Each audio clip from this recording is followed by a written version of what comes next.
तो बांग्लादेश अब भविष्य में कांग्लादेश के नाम से जाना जाएगा, ये बात पूरी तरीके से तय हो चुकी है। क्योंकि अब बांग्लादेश को भारत की तरफ से दूसरा सबसे बड़ा झटका मिल चुका है। और ये झटका इतना बड़ा है कि बांग्लादेश को कंगाल बनने से अब कोई भी नहीं रोक पाएगा। क्योंकि हाल ही में खबर आ चुकी है कि भारत की कपड़ा इंडस्ट्री में रेमंड, जो कि भारत की बहुत बड़ी और दिग्गज मैन्युफैक्चरिंग कंपनी है, वो अपने पूरे बिजनेस को बांग्लादेश से भारत में शिफ्ट करने का प्लान बना चुके हैं। यकीन मानिए, इससे बांग्लादेश की नई सरकार को इतना बड़ा झटका लगा है कि उनके पैरों तले जमीन ही खिसक गई है। क्योंकि कपड़ा उद्योग के मामले में ये भारत की बांग्लादेश के लिए काफी भरोसेमंद कंपनी थी। और केवल इसी टेक्सटाइल कंपनी की वजह से बांग्लादेश को मिलियंस ऑफ डॉलर्स की कमाई हो रही थी। और केवल इसी कंपनी के कारण बांग्लादेश की ब्रांड वैल्यू दुनिया भर के कई देशों में बनी हुई थी। इस कंपनी के द्वारा बांग्लादेश की मैन्युफैक्चरिंग यूनिट भारत में शिफ्ट करते ही बांग्लादेश की टेक्सटाइल इंडस्ट्री को मिट्टी में मिलने में देरी नहीं लगेगी। क्योंकि बताया जा रहा है कि केवल इसी कंपनी की वजह से बांग्लादेश के हजारों लोगों की रोजी रोटी चल रही थी। और वो भी इस कंपनी ने ऐसे समय पर भारत में मैन्युफैक्चरिंग यूनिट को शिफ्ट करने का विचार बनाया है, जिस समय ऑलरेडी बांग्लादेश फाइनेंशियल क्राइसिस से जूझ रहा है। पूरी डेवलपमेंट क्या है, आइए आज के इस वीडियो में समझते हैं। लेकिन आगे बढ़ने से पहले भारत ने चुपचाप तरीके से बांग्लादेश को दूसरा बहुत बड़ा झटका दे दिया है। उसके लिए वीडियो को एक लाइक करके चैनल को सब्सक्राइब जरूर करें, क्योंकि ये आपके लिए एक सेकंड का काम है, लेकिन इससे हमारी काफी बड़ी मदद होती है। दरअसल बांग्लादेश पर एक्शन लेने की शुरुआत कुछ ही दिन पहले की गई, जब पहली बार भारत सरकार की तरफ से डीजल और पेट्रोलियम प्रोडक्ट भेजने के लिए सेटअप की जा रही पाइपलाइन के प्रोजेक्ट को अचानक पूरी तरह से बंद कर दिया। और भारत सरकार ने सीधा मना कर दिया कि बांग्लादेश में डीजल भेजने के लिए इस पाइपलाइन को आगे नहीं बिछाया जाएगा और इसे पूरी तरह से होल्ड पर रख दिया गया है। हालांकि बांग्लादेश के खिलाफ तो भारत ने पहला कदम उठाया, लेकिन अब जाकर भारतीय कंपनियों ने मोहर लगाना भी शुरू कर दिया है। और भारतीय कंपनियों ने ये तय कर लिया है कि बांग्लादेश को कंगाली के अलावा और कुछ हासिल नहीं होने वाला है। इसलिए भारत की रेमंड कंपनी, जो काफी बड़े लेवल पर बांग्लादेश में टेक्सटाइल की मैन्युफैक्चरिंग करती है, इसने पूरी तरीके से विचार बना लिया है कि वो बांग्लादेश में अपनी मैन्युफैक्चरिंग यूनिट को नहीं रखेंगे, बल्कि उसके बजाय मैन्युफैक्चरिंग यूनिट को भारत में शिफ्ट करने जा रही है।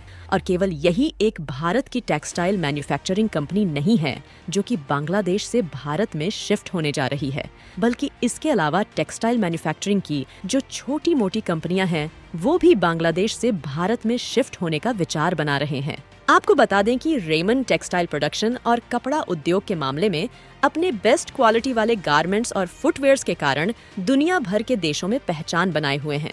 वैसे तो इसकी प्रोडक्शन यूनिट मुख्य रूप से भारत में है, लेकिन इसकी कई मैन्युफैक्चरिंग यूनिट बांग्लादेश में भी है, जहां से ये कंपनी हर साल लगभग 800 मिलियन डॉलर का तो केवल मुनाफा ही कमाती है।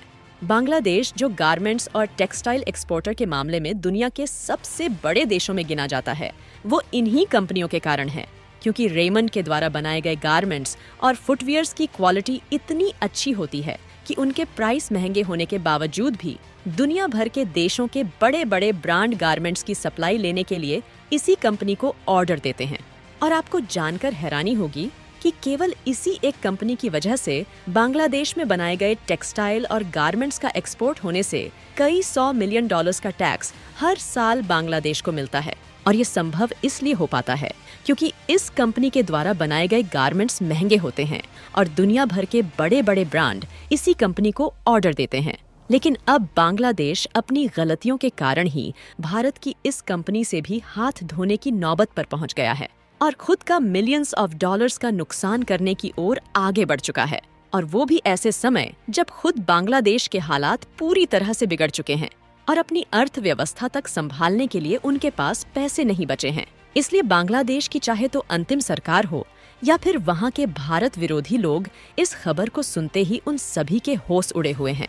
क्योंकि बांग्लादेश को अच्छे से मालूम है कि भारत की इन्हीं कंपनियों के कारण दोबारा से उनकी अर्थव्यवस्था ऊपर उठ सकती है।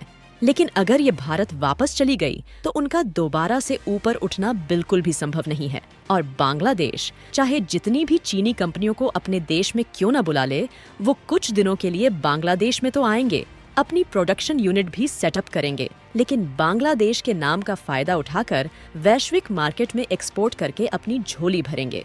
फिर उसके बाद दुनिया भर के मार्केट में इनका नाम खराब करके अपने देश वापस लौट जाएगी।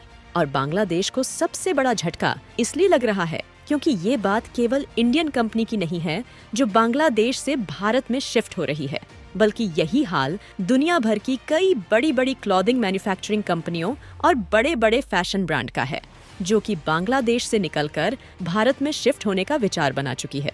दरअसल ज़ारा, जो कि दुनिया का one of the biggest fashion brand है, ये भी अपने ज्यादातर कपड़े बांग्लादेश से ही बनवाते हैं। दुनिया के जो बड़े बड़े ब्रांड है वो अपने ज्यादातर कपड़े और फुटवियर बांग्लादेश से ही बनवाते हैं। बांग्लादेश की टेक्सटाइल इंडस्ट्रीज काफी ज्यादा बड़ी है और वहाँ की सरकार भी टेक्सटाइल इंडस्ट्री में कंपनियों की मदद भी करती है। इसलिए जो दुनिया के ज्यादातर बड़े बड़े ब्रांड है, उनके कपड़े से बने जितने भी प्रोडक्ट हैं वो बांग्लादेश से ही भेजे जाते हैं। क्योंकि ये जो दुनिया की बड़ी बड़ी फैशन और क्लोथिंग कंपनियां हैं, ये अपने कपड़े खुद नहीं बनाती, बल्कि बांग्लादेश की ही टेक्सटाइल मैन्युफैक्चरिंग कंपनियों को ऑर्डर देती है और बांग्लादेश के मैन्युफैक्चरर द्वारा उनके हिसाब से कपड़े बनाकर तैयार किए जाते हैं। लेकिन अब इन बड़े बड़े ब्रांड ने भी बांग्लादेश से मुंह मोड़ लिया है और उनकी जो मेजर सप्लाई है उसके लिए भारतीय मैन्युफैक्चरर को तेजी के साथ ऑर्डर मिलना शुरू हो चुके हैं। यानी कि बांग्लादेश की टेक्सटाइल इंडस्ट्री का अर्श से फर्श पर गिरना पूरी तरह से तय है। और दूसरी तरफ भारत की जो टेक्सटाइल इंडस्ट्रीज पिछले कुछ सालों से स्ट्रगल कर रही थी, उसे बांग्लादेश के इन हालातों ने एक नई रफ्तार दिला दी है।